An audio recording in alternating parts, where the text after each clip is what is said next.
thank you for being here. I'm super excited that you're here. And every year I get to stand up here and just thank God that you have said yes and know that God has called you to what you're doing.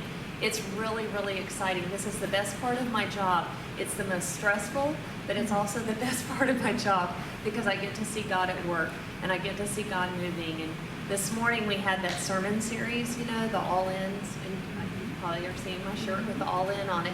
And we're going to be talking about All-In tonight.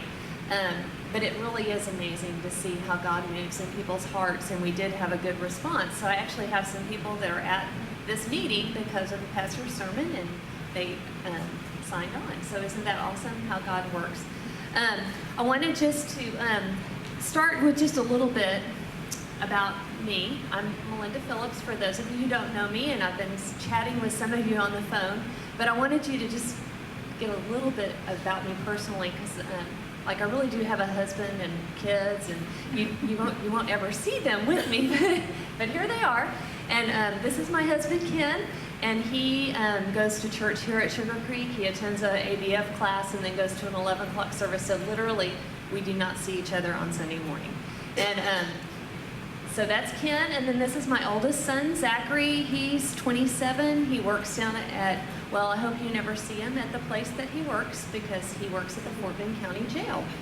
And so if you see him, you've done something terrible. And it's not a good thing.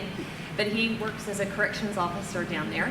And then my daughter, Kendra, she's 20, almost 25. She is a computer animator. She works in Shreveport, Louisiana, so she has an artist's life.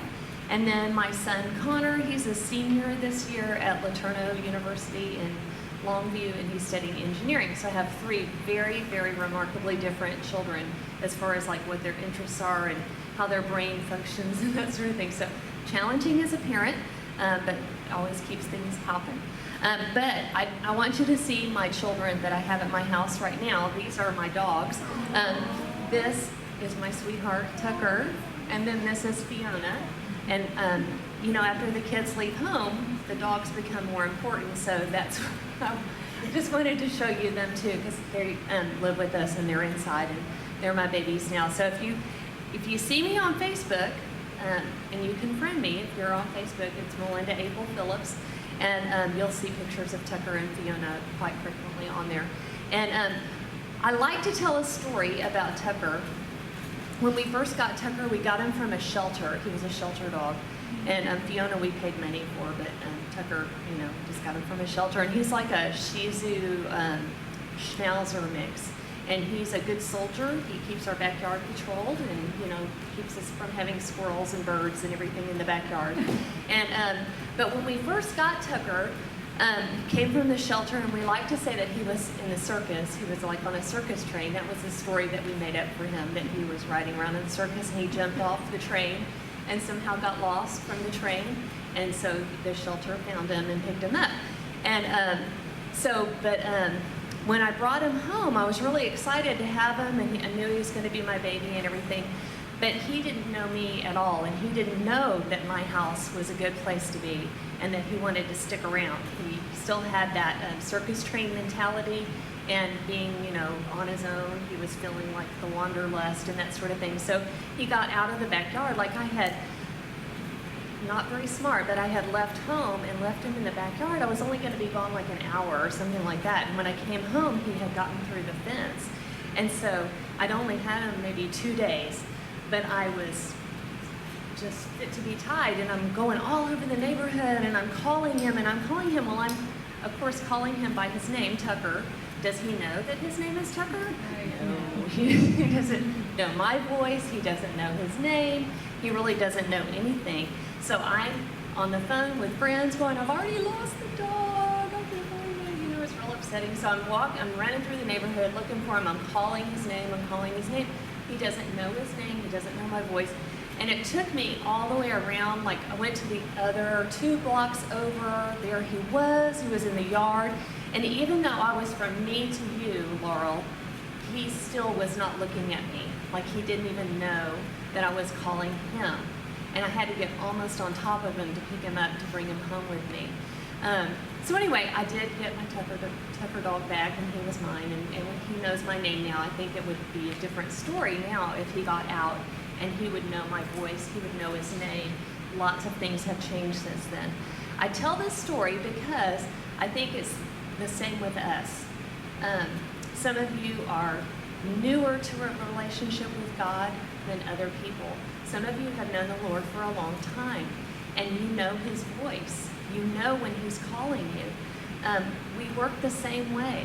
The more that we spend time with the Lord, the more that we get to know him, the more we start to recognize his voice. And when I first started teaching in children's ministry over 20 years ago, I think it took me a long time before I realized that God was calling me to children's ministry. And I kept saying no. I just kept saying, I know I'm going to do that one day. I know my day is coming, but I think it's going to be next year. And I want one more year doing such and such, and then I'm going to come work with children. But it took like 3 calls to me, and different people were telling me, I think you're supposed to work in children's ministry. And I kept saying, no, that's for next year. And you're not right. But then the 3rd call, somebody said, no, it's you. You're supposed to be doing this. And I finally went, oh, okay. So then I agreed, and then the rest is just, that's what I've been doing. So isn't that amazing how long it took me? It doesn't say that much about me, but that thankfully God keeps working at you. And I want to say it to you. God has called you to this. You may have thought you heard my voice. You may have thought you saw an email that said Melinda Phillips, but I want you to think of it in terms of God is the one that called you. And God is using me to introduce the idea of you're working with children, but this is what God has called you to do, okay? So learn his voice, learn more about him, get to know him better, and that voice becomes very clear to you when he's calling you to do something. So thank you for saying yes to coming and doing this with us. Okay, I gave you like a little book that looks like this, and roughly this little PowerPoint is going to go along with this handout that you have. So you can follow along. If you didn't get one of these handouts, they're over here on the table, right over here. It looks just like this. It says Kids Splash on the front. So I'm sorry, I'll let you go jump up and get one of those. First things first, Promotion Sunday is next Sunday, August 23rd. No matter if you're on a rotation or if you're an every week person, I would like you to be here next Sunday, the 23rd, okay? So I just said that, all volunteers attend this day. What I want you to do every week when you come to help in children's ministry, you're gonna stop at a check-in desk and get a name tag. Every single time you have to get a name tag, okay?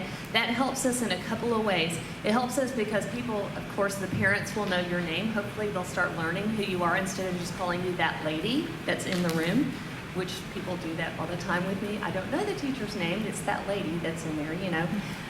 So they'll start learning your name. You can start calling people by their name as well. And but it also helps me to remember who was in the room that day. If there's sort of a record then of who came that day, and if anything comes up later, I could be able to say, Christine, you were in the room that day. Do you remember what happened with such and such incident? Okay. All right. This is one of the most important things I'm going to tell you because it will help me so much. 9:30 teachers. If you're a 9:30 teacher, which how many of you are 9:30 teachers? Does anybody know already? You're 9:30? Okay, your time to be there is not 9:30. Your time to be there is 9:15. That means 9:15 in the room, not at your car, not I'm on the way. It should be like you're in the room at 9:15, okay? And then 11 o'clock teachers. Does anybody else know if they're 11 o'clock? Okay, so some of you are 11 o'clock. Your time to be there is 10:45. Okay, so get that in your head. Instead of thinking 11 o'clock, think 10:45. If it's 11 o'clock and you're not in the room, do you know what I'm doing? I'm already on the walkie-talkie saying, I don't have any teacher in the whatever room. Oh no. And I'm already hopefully not saying your name on there, but sometimes it comes up, so-and-so's not in the room, does anybody see her? That kind of thing. So it would help us a ton because I have to get the room covered, okay? How many of you don't know what hour you're at? Anybody? Just go ahead and raise your hand. Okay, okay, good, because you guys, you don't know what you're doing yet. So, okay, these two right here are new from this morning. Really new. Okay, your commitment to working in Creek Kids Ministry goes for a year. I know that sounds overwhelming. Don't let it be overwhelming, but it's August to August, okay? And a lot of times it happens in May. Somebody comes to me and they'll say, do you mean this goes like all summer long? And you know what I say back? Do we go to church in the summer? And they say, huh? And I go, yeah. It goes all summer long too. So we go to church all year round. We do get a couple of Sundays where, like at Christmas time, where volunteers get those Sundays off. Right, it's either before Christmas, after Christmas. It's around those 2 weeks. Okay, so we'll talk about that as it gets closer. Okay, so this is your question. You're going to be on time. Be on time. 9:15, 10:45. Let me know when you're going to be out. This is how this works. You're going to need to, hey Blake, would you go next door and tell Miss Julie that I can hear her in here? Tell Miss Julie next door in the gym that her mic, I can hear it in here. You don't hear it? Okay. All right. It's all right if we hear it again. Okay. Okay. Will you put me in your cell phone right now? Like if you have your cell phone, just add my name to it if you don't already have me in there. That's my phone number up there, 281-744-1367. And just go ahead and add me. And then I'll add you as well. That's why I'm getting all your information. I'll put you in my phone. And then I'm a good texter. I email. You can actually call me, you know, that kind of thing. But texting is probably the quickest thing. So if you're not a texter, let me know, because I'm probably going to be sending you texts. Okay? So the way that it works is you just tell me as soon as you know you're going to be out. If you know ahead of time, I'm taking a vacation, I'm just going to be out of town, whatever, you can tell me that as soon as you know something. Even if it's like up until the day, maybe you got sick. You know, let me know, give me a heads up so that I have the best chance that I can of finding a sub, okay? Because if you're like just a no-show that morning, that just wrecks the whole thing. And I'm pulling, you know, rabbits out of a hat trying to solve that problem. So help me as much as you can with giving me ample time, okay? Okay, I didn't say this, but leave your room ready for a sub, especially if I'm gonna talk to you in a minute about a first hour person and a second hour person. First hour people have a little bit more prep that they have to do. Some of you are first hour people. Leave everything as much as you can ready for a sub if you're going to be out of the room. Like if you have a craft or something like that, leave it in the file. You're going to have a little file thing that you can put your stuff in. Have your craft items and teaching materials organized ahead of time as much as you can. Leave things ready for a sub so that if something happens, you don't have the craft at home with you, or you don't have it away, and we're all ready for it. Okay? All right, on any Sunday, I want you to just think about greeting the children. This is like, somebody was telling me just like last weekend how really crucial this is to them. Greeting children at the door with a friendly greeting and using the child's name as much as you can. And you're going to pick up, probably not on the first day, but by the second, third, fourth day, you'll start picking up on the kids' names and use their name. A parent came to me just last weekend and was saying how meaningful that was to them, that the teacher greeted their child by name. And do you see Miss Alero in this picture right here? I don't know if you can see her, but do you see what she's doing? How is she greeting? Do you see how she's bending down low? Miss Alero is a champ at this. I don't know if you've ever had kids in her class, but she gets down like real low like this and gets on their level to greet them. That is a great way to greet a child and get right there with them and help them to know that you really do care about them. So greet them by name, get down low, have fun things out in the room so that the kids can be ready to play. So it's important that you're there first, of course. You want to beat the kids there. Put some stuff out in your room on the tables so that the kids have choices when they come into your room. Maybe some puzzles on this table, color sheet on this table, Play-Doh on this table, You could have some watercolors out, whatever you feel comfortable with. There's always going to be 2 people in the room. So somebody needs to be up and ready to greet, going to the door, and then coming back to where the kids are, and then somebody else kind of monitoring whatever activity you have out. A lot of people put the craft out first thing in the morning and let the kids do the craft when they first come in. Have your craft materials all prepped and ready. This is really important so that you're not at the counter just sitting there cutting things out and that sort of thing and saying, hey, you know, from the counter, like, hey, you know, the big, don't know your name, but hey, you know, and you're over there cutting away. It's not a very friendly greeting. So have everything sort of ready and be able to do what you need to do to greet the kids and make them feel welcome. I put a picture right here of a room that's in the Walrus Room, and Lisa Archer teaches in the Walrus Room, and she does a fantastic job of having different things out, even from, I know you can't see this picture because it's far away, but right here she has all her craft stuff out here. On this table back here she has Play-Doh, and on this table she has crayons ready for a color sheet. And then she has the blocks back here ready to play with. She has something like, I don't know, I think she has a collection of My Little Pony or something like that that's right here for the little girls. And then she has all her teaching materials back there ready to do story time in a little bit. So she's just perfectly prepared, walks in and has it all ready to go. Okay, you also will have a roster in your room, class roster to keep track of who you have. So as the kids come in, you can kind of just check them off your list. And I'm gonna, as you leave the room, that roster is gonna become really important. As you leave the room, you're gonna count the kids, make sure you know how many you have. When you arrive at your new place, wherever you're going, to the worship room or to the playground, wherever it is you're going with them, you're gonna count them again. And when somebody comes by your room that morning, they're going to always want to get a head count from you.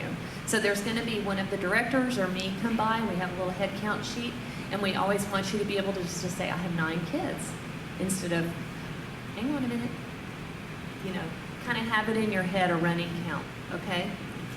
It's really fine for you to count them while we're there, but try to have a number in your mind. Okay. At the end of the day, when it's time for pickup, it's the same kind of connection that you want to make at the beginning when the kids come in and you're bending down low to greet them. It's great to say goodbye to the children, sort of in a similar way. And then my favorite thing for you to do is to tell the parent what you learned that day. If you can give them a quick little synopsis, you know what, Mom, we learned all about Noah today.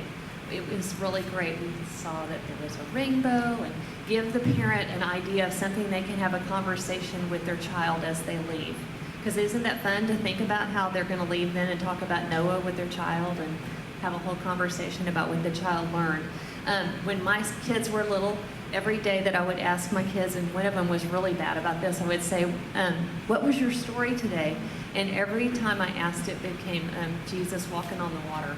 I don't know how many times they heard that story, but evidently it was every week they heard Jesus walking on the water. So that's sort of a standard answer now when I ask my kids, even though they're grown up, what did you learn at church? And they say, Jesus was walking on the water. So anyway, it's better if you can give them the real story instead of a made-up story. Okay, so curriculum and lessons. We are using a brand new curriculum this year that's called Lifeway. We have been using a curriculum called Gospel Light. Now here's the kicker. You guys who are like going to be doing actual teaching in your room, like you're a first hour teacher and you have a curriculum book and the whole thing, we're going to do 2 more weeks with the old curriculum because we have to finish up the month of August. So we're using the old Gospel-like curriculum for the last 2 weeks of August, and then the Lifeway curriculum starts up on September 6th or something like that. I think that's a Sunday. So that's the first day of the new curriculum. Now, regardless of whether you're a first hour or a second hour teacher, you're still going to encounter this curriculum. So it's a learning curve for all of us, but here's the big thing about it. I have like a hard copy of the curriculum, and it comes like this. This is the 1s and 2s curriculum. There's a 3s through pre-K, so basically this is 3s and 4s, and then there's a whole book just for kindergarten, okay? Now, You're not going to get a hard copy version of it like this. We're not working that way. With this new curriculum, it's actually a digital curriculum. So we're going to be sending it to you week by week. I'm going to send out an email to you. My plan is to send it out on Monday. So I'm going to send it on Monday. You're going to be responsible to look at it on your computer, on your phone, however you want to look at it. Look at what the story is going to be. If you're doing the teaching in your room, you're going to need to, look over that story, see what the craft is. And then the team leader from your group is going to tell you what the suggestions are for the craft. You're going to pull that craft, look at it, see what's coming up. And even if you're a second hour teacher, like, I'm going to explain this in a minute, what I mean when I say first hour and second hour. Look over what I send you. Just be familiar with what the story is going to be for that day, okay? So that is a tremendously big change for us, and we're going to have some getting used to it with that. Okay, this is where I'm going to tell you about first hour and second hour, okay? This is what I mean when I say first hour Bible fellowship or second hour Bible fellowship. And for some of you, I'm going to have to tell you later which group you are. So most of you in here are second hour. Okay, when a child arrives, they have the option of staying 1 hour or 2 hours. Okay, they can come either at 9:30 and then get picked up at 11, or they can come at 9:30 and stay all the way through till 12:30. Okay, so they're going to stay either 1 hour or 2 hours. Okay, if a child comes at 9:30 and stays through at 11, I need to have teachers for both those sessions, because nobody's going to want to work the 2 sessions, okay? Not usually. So if you're a first hour teacher, that means you were with that child the first hour they were there. Walk in the room, children are arriving. Does that make sense? Like you're the first one there. You walk in, the kids are arriving. You're a first hour teacher because it's the first hour those children have been there, okay? When I say second hour, that means you're arriving at 11 o'clock, the children have already been in the room for an hour, and you're going to do a second hour extended time with them. I call that extended Bible fellowship, okay? Sometimes you'll see me write EBF for extended Bible fellowship, okay? The difference is, if you're a first hour person, you're doing the story in the classroom. You're going to do a small group storytelling time. You're going to do a craft with the kids, okay? You're going to have a planned craft, and everyone in your same age group is doing the same craft together, okay? And then you go to a group worship time, and pretty much that's your time. That's going to be pretty much your morning. You can do some little center activities as well in the room, but that pretty much takes up your time. Then you're going to have a different group of teachers that come into your room. That's the second hour teachers. The second hour teachers, what you're responsible for is you're going to take the children to another large group teaching time. They're going to actually hear the lesson in a large group format that second hour, okay? Instead of doing the lesson so much in your classroom, you're going to do it in a large group. When you come back from that large group teaching time, you're going to come back to your room, review the story with the kids, ask them some questions, that sort of thing, make sure that they were listening and see if they're picking up, because it should be the second time they heard the story, okay? And then you're going to take them to either the playground or the playscape, get them some running around time, because the kids have been here for an hour already. They're ready to cut loose and have some fun. And then you can bring them back to the room. Also, you're going to have a snack time in there. Sometimes the snack is done when the first hour teacher is in there. Sometimes it lasts and the second hour teacher does it. Okay, it just sort of varies room to room. You can work it out with the first hour teachers.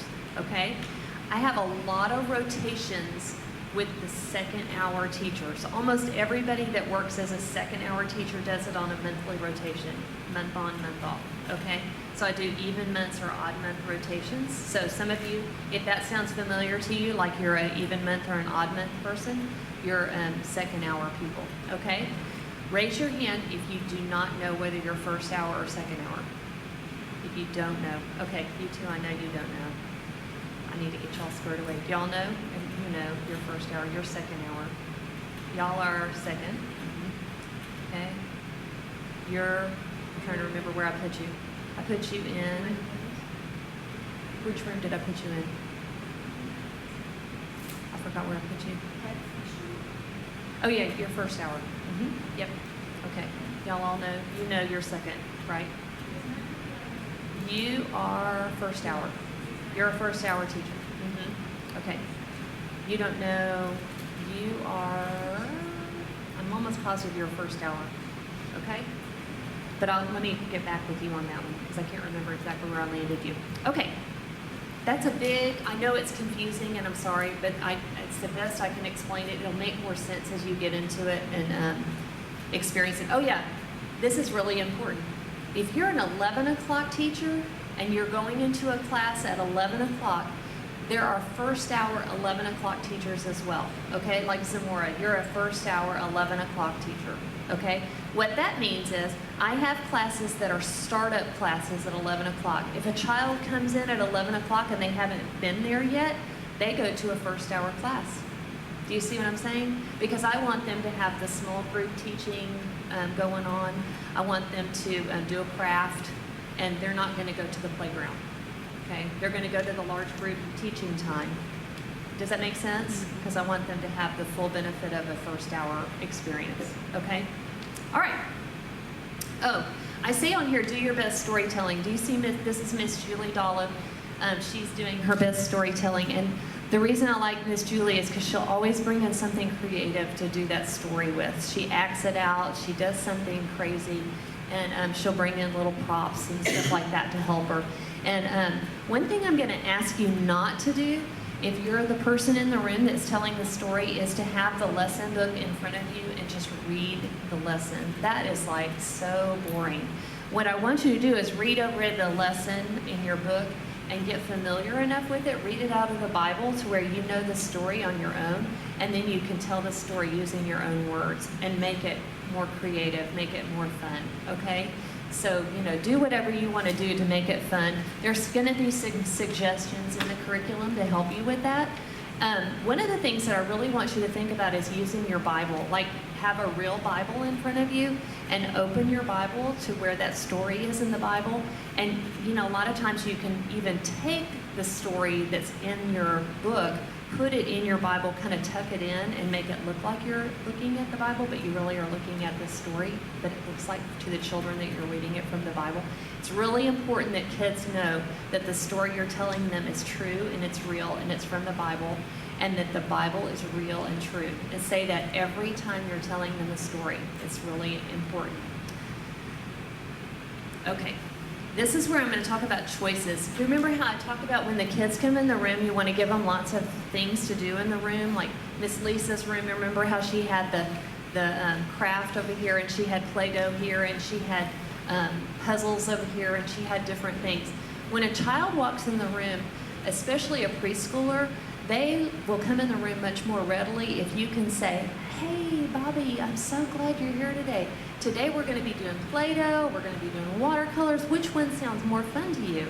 And it gives the child more feeling of control than just telling them what they're going to be doing. And usually you're not usually, at the beginning of the year, oftentimes you are pulling them away from their parents. They're not happy necessarily to see you that particular day, but they'll warm up to you eventually. But if you can give them a choice of something fun, which sounds more fun to you, and sometimes they'll make that choice on their own. Okay? Does that make sense? It's really great to be able to say you have a choice. And so here are some activity choices that I put in your list, in your in your document that you have there. These are all listed. But Play-Doh with cookie cutters, do-a-dot markers. They're those little dot markers that you just do like this instead of scribbling, you're dotting like this. Manipulative toys, we have a lot of manipulatives that are available for checkout from the little closet that's nearby. Every area has sort of a little checkout closet. If you don't know where it is, check with me, I'll tell you where it is. Scissors and paper, just giving kids paper and a pair of scissors and just let them cut away. That'll keep them busy for a long time, and you don't even have to draw lines on it or anything. They'll just cut away and make a big mess, and it's super fun. Stamps and stamp pads, those are in the checkout closet, so you can get those out and use stamps and stamp pads. That's always super fun. Watercolors, markers, floating things in a tub of water just to see if things sink or float. That's always fun. Bathing the baby. You all have a baby in your room, and they're like I don't know, baby that doesn't have arms that move and that sort of thing. So you can put it in the water and it doesn't hold water. So that's a fun thing to do too. Okay. So those are all things that are just suggested activities. There's going to be lots of activities in the curriculum that are suggested too. So look those over. Okay, crafts. We do crafts for a reason. And I always like to say this to people. I think sometimes people get real hung up on the finished product of a craft, and that's not what a craft is about. A craft is to give you a vehicle to have a conversation, okay? And so, do you understand what I'm saying? A conversation about this Bible story, about the lesson, to have a time to get to know that child better. So that is the point of the craft, is just to have a time where you're just kind of talking with them and having a chance to share about what happened in the story that day as you're doing the craft that maybe relates to the lesson. Do you see how Miss Bonnie here, she's got just a handful of kids that she's doing that craft with. And sometimes I think teachers get real hung up on, I've got to have everybody sitting down at one table. Like if you have 15 kids, well, how am I going to do that craft with 15 kids? Well, you're not doing it with 15 kids at one time. You're doing it with maybe 4 kids at a time, or maybe even 3, or maybe even if it's a painting project, maybe you're only doing it with 2 at a time. Today I was walking by a 2-year-old room and Miss Copa was in there and she was painting everyone's hand and letting them put their hand on a piece of paper. Well, tell me you wouldn't be going nuts if you were trying to do 15 kids doing that at the same time. You would be just ready to, hang Miss Melinda, I can't do this anymore. Well, I'd be saying I can't do that either. So you do that kind of craft 1 or 2 kids at a time at the most, and then you have everybody else doing something else in the room with someone else. Okay? Does that make sense? So, yeah, that's my best advice for you on that. Okay, just talked about that. Guided conversation. What a guided conversation is you are in control of the conversation. You're the teacher. You're going to control that conversation and talk about this Bible story that is from that day. Like as you're making the picture of Joseph and the coat that he was wearing, you can talk about what you learned about Joseph and his brothers and why did he have that coat and what was going on with his father and that sort of thing. And just have a conversation with the child about, do they have brothers? Do they have sisters? And you can really get to know a few things about the kids in your room as you're doing those crafts. Okay, resources. I already talked to you about a checkout closet. In pretty much every area of the building, there's some sort of checkout closet that you can go. And checkout closets contain toys. Okay, they have manipulatives, they have stamp pads, that sort of thing that you can pull out and use with your kids. Don't leave it in your room. You go put it back in that checkout closet at the end of that time so that other people can use it the next week. There are also resource closets. A resource closet has more consumable items in it. It has construction paper, paint, glitter. It's going to have all those kinds of things that get used up, okay? So those are also available in every area. If you don't know already where those closets are, then that's something I want you to leave today knowing where those are, okay? The resource closet is also the place where you're going to return craft supplies to it. A lot of times, and I'm fighting this right now because it's the end of the year, people's craft supplies are all stuck inside their cabinets, and so that's not a good use of God's money and resources. We want to put them back in the resource room so that other people can use that paint, that glitter, or whatever it is that has been used from that closet. Okay, so go put it back. I have a little box that you can return the supplies to. Okay. Okay, in your room, you have some cabinets, and this is in the new building. Do you see how it looks like this in the new building? And downstairs on the first floor, if you have a first floor room, there are 2 cabinets that are side by side, and more than likely you're sharing your room with a weekday preschool classroom. Okay, we have a weekday preschool that meets Monday through Friday in this building, and oftentimes those rooms are shared. So what that means is we've got to get all our stuff put away, they get all their stuff put away so that we don't really see each other's business and see their artwork up, and we don't want them to see our artwork up and that sort of thing. The rule of thumb is a picture, something can be put up on the wall as long as it has something to do about God or has something to do about Jesus or something that applies to both things, okay? I'm not crazy about when Weekday Preschool puts ABCs up on the wall because that doesn't really apply to us. We're not really doing ABCs. So do you see how it's sort of a working thing? We have to work with each other. But what that means is you guys have to clean up your stuff. Like, don't leave your stuff out, okay? Pick up your color sheets, put your stuff away. Either return it to that resource closet, throw stuff away. I have recycling boxes. If you're green and you like to recycle, there's recycle boxes in all those resource closets as well that you can throw your stuff away in. The cabinets are well marked. I have them marked with either it says Creek Kids Ministry or it says Weekday Preschool. So you'll know which cabinet is yours, okay? Okay, organization of the room. Every room has a little file box that has the weeks, has little files in it numbered 1 through 13. If you don't have that, you should come tell me because I can replace it for you. Those weeks, there's usually 13 weeks in a quarter, okay? So that's how we organize the stuff so that you're not having to continually buy new file folders. You can take whatever craft things you have or whatever's coming up, you can put it in the appropriate weeks folder, okay? So that's sort of one way we can be organized.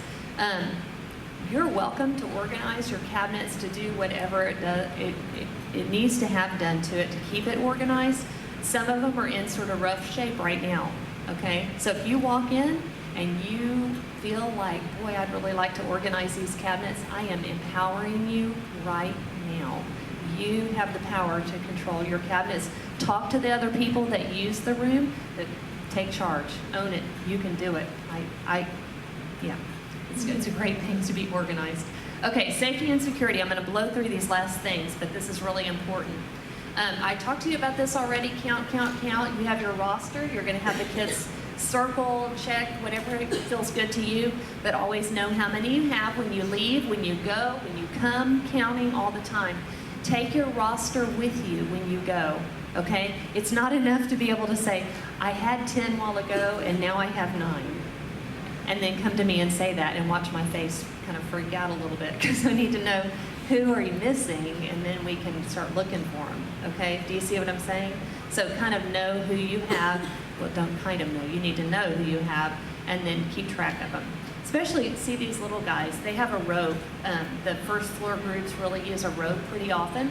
You should have a rope in your room. If you don't, let me know and I'll get you a new rope. Okay, checking security tags at the door. Most of you know what I mean when I say that because some of you have kids of your own, so you've done this on your own. But all the kids will check in and get a name tag. Along with that check-in name tag, the parents are going to get a little security sticker, okay? Both the security sticker and the name tag have a little code on them, like VX9, okay? It changes every week. Every time you get a new check-in sticker, that code changes. What your job at the end of the time is to, as a teacher, is to check before you let that parent take that child. You need to check their security sticker to make sure that that is a match, okay? Even if you know the parent, week after week after week after week, it's the same parent that's picking up that child, I still need you to do that security check. If they don't have their sticker, the parent doesn't have their sticker, they probably know they don't have it. And they're probably going to ask you, can I go ahead and pick them up? I need you to be strong, and I need you to say, I need you to go back to the check-in desk and check out with the driver's license. We have a little binder that we keep at the front desk, and we check them out that way. If you're able to get away to walk that parent back to the check-in desk yourself, it feels a little bit better if you're able to do that, to walk them back yourself. Sometimes it's not a possibility that you can do that. So you're just going to have to say, I need you to walk back and get that. They may be mad. They may be mad at you. But you just have to know that you're doing the right thing. Even the pastor, when he picks up his green kids, we make him have a security sticker. So, yeah. Okay, discipline and abuse policies. There are some policies that you have been given that look like this. When you're in your own home, you can read those over. I think you're going to find a lot of that really interesting, and it's going to feel good to you if you're a parent to know how much thought has been put into our volunteers and our paid staff that watch your kids. But these are the expectations that we have for you as well. So for discipline purposes in your room, it's great to establish the expectations ahead of time, to talk to the kids about, like maybe on one of the first few days, and each time talk to them about, okay, it's our Bible story time. Remember what we do during Bible story. We're going to sit quietly and listen while Miss Melinda tells the story. Our hands go in our lap. You might just describe each time. Preschoolers need a lot of repetition before they get it. 2-year-olds, 3-year-olds, sometimes they don't even know which way to face. Like they don't even know the teacher's here, I turn around and face them. So it's kind of neat because you're the one teaching them. They really have never been in a classroom situation. Feels kind of crazy at first, but then they start to get it. So talk to them, use a lot of kind repetition to teach them about what you want them to do. I have 2 favorite rules, and you're welcome to steal these from me if you want, because I like positive rules. I don't like don't rules. I like do rules. And my rules are be kind and be safe. And those are great rules because pretty much everything fits in those. Be kind and be safe. And you know, when you're talking to a child and they've just hit someone, it's always good to say, remember our rule is be kind. So when you hit someone, it's not kind when you hit someone. We want to always be kind. And be safe covers a multitude of things like you're not sitting still, you're bothering other people, I want to keep you safe, you know, jumping off a table, and all those things. Of course, those aren't being safe. But establish those kinds of things ahead of time. Be kind and be safe. Give choices when possible. Give 2 good choices. Okay, this is a big one. When you need help, because there's always going to be one child that really pushes your buttons, and you know, they're not listening to you. They keep doing the wrong choice. They are hitting people, they're pushing, they're picking up the chair and throwing it, that sort of thing. Let us know. You don't have to keep dealing with that on your own. If you'll let me know, go send somebody up to the desk to get help. Whatever you need, that's why we're there. We're there to come and help you. We'll remove that child from the room for a temporary kind of thing if we need to kind of talk to them ourselves. You can use me. You can say, I'm going to have to let you go talk to Ms. Melinda. And sometimes they don't know what that means, and it sounds really scary. And so they'll stop doing whatever they're doing just because they don't want to come see me. So, and a lot of times in the splash zone, if you go to the splash zone for the large group story time, that's sort of a challenge for some kids. So, you know, you may have to remove them from that. And we're happy. There's people at the check-in desk who every week will be watching children that just have a hard time in the splash zone. So until they can kind of, you know, it's a maturity thing to try to sit through that. So just let us know. Okay, this is a biggie. If a child has had problems, I want you to try to refrain from telling bad news at the door to the parent, okay? Like a parent, you got a long line of parents with their security stickers trying to pick up kids. Try to keep it positive at the door. And sometimes a parent will ask you, how did they do today? So I just want you to be careful as you're saying that. Try to give I'd say like a bad news sandwich, you know, good news, bad news, good news, but keep your bad news kind of small and say, you know, I'm so glad that Bobby comes. He just does such a great job, and he's got the greatest smile. He's having a little trouble sitting still, but boy, I'm hoping next week he's coming back and we're going to work some more on that. You know, that kind of thing. If it's a huge thing, like you took a big bite out of somebody, I'm going to be the one hopefully telling him that. So that's the kind of thing I need to be aware of so that I can be the one saying it to the parent, and you don't have to be the bad guy saying it at the door, okay? So if you have a big hitting issue, biting, pushing, that sort of thing, be sure to let me know. And if it's something that needs to be addressed with the parent. Okay, your abuse prevention is in this, and this is a biggie. I want you to always know. We always have to have 2 people in the room at all times. We want to always have 2 people. It's for your protection. It's for the protection of the kids. So those rules are in here. It's one of the things, we have to have it. I know a lot of times people will say to me, well, like maybe your partner's out that day. Somebody will say, you know what, I can do it by myself. I'm really going to be fine. Don't worry about finding me a sub. I cannot do that. I have to find another person to be with you, okay? And that person has to be 14 and up, and can't be your 12-year-old daughter. It needs to be somebody who's the right age to be with you, okay? So that's a really important rule, and I want to stick with it, okay? Okay, accidents, injuries, special snacks. I have down here a picture of an ouch report. When you have an injury, we always want to fill out an ouch report. Those are available at the check-in desk, have them. I have them also in the little bin that's right beside your door. You can get one out of that as well. But ordinarily, we walk them up to the check-in desk, get a bag of ice if that's needed. Our standard procedure is a bag of ice solves almost every problem. There's also extra clothes available if you have a potty accident. You just need to let somebody at the desk know, and we can get those for you. Be aware of allergies in your room. We have to post a note outside the door saying if you're having a special snack. You can't just give them cupcakes one day. You need to always put a note on the door saying you're having cupcakes. Okay? Oh, that's what I just said. This is before the first child arrives. So, make sure you don't skip any people with that. Okay. We have schedules for the preschool and kindergarten worship. You'll have a schedule posted in your room. That's pretty easy. Be on time to those worship times and participate yourself. It's not a time for you just to sit down in the back and let somebody else teach. You are participating along with the kids, okay? So be up on your feet helping those kids.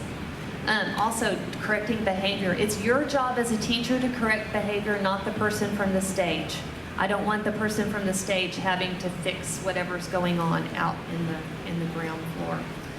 We have 2 playgrounds and a playscape. The playgrounds are all covered now. Have y'all seen the nice new covers over them? They're fantastic. I'm so excited. And I personally always prefer being on a playground over being on the playscape because I think it's really hard to collect them from a playscape. So use the playground as much as you can. If you're going to the west side playground, which is the one below us on this side, when you go out the door, it's going to lock behind you. So you have to take a card key. There's a card key in all these classrooms down below us on the west side. It's inside one of the doors. You'll see a card key. You just have to wave it in front of the little mag lock thing, and it'll open up for you. Okay? Count, count, count. Okay, when you leave the classroom, put a sign on the door. There's a bin right by your door where I said there's ouch reports, there's all kinds of good things in there. Put the sign up when you're leaving telling parents where you've gone so that when they come and they're looking for their child, you're in there. Okay, extreme situations, evacuation procedures. We do have evacuation procedures. Unfortunately, I don't have time to talk about them right now, but I have a pretty nifty video that I'll shoot you and send it your way. We have shelter-in-place procedures, which is on that same video. I'll send it to you.